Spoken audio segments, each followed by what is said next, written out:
Il est des peuples qui gravent leurs lois dans le marbre. D'autres les gravent dans des constitutions. Le Pulaagu, lui, a choisi plus exigeant, le cœur de l'homme. Ces 7 interdits ne menacent pas.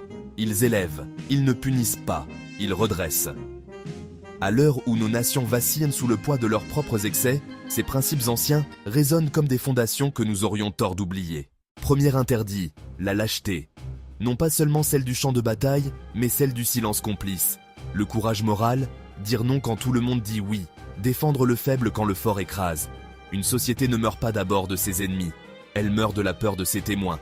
Deuxième interdit, le mensonge. La vérité n'est pas un luxe moral, elle est la charpente invisible de la confiance. Quand la parole perd sa valeur, la société s'effondre en suspicion. Le Pulaagu rappelle qu'une parole donnée est sacrée. Troisième interdit, la trahison. Trahir, c'est rompre le fil qui nous relie aux autres.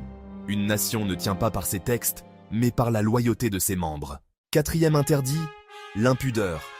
À l'ère de l'exhibition permanente, la retenue devient révolutionnaire.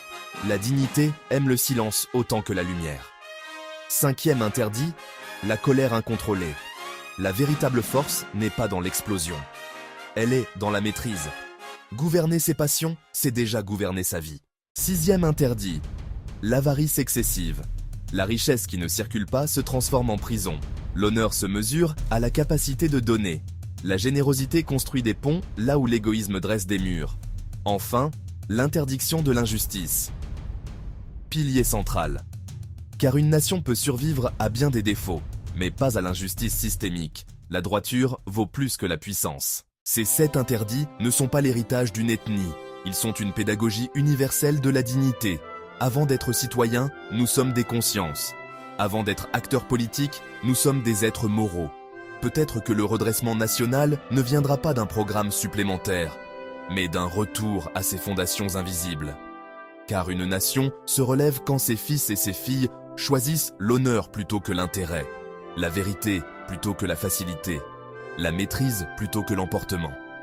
Et dans ce choix intime, répété chaque jour, commence la véritable révolution silencieuse.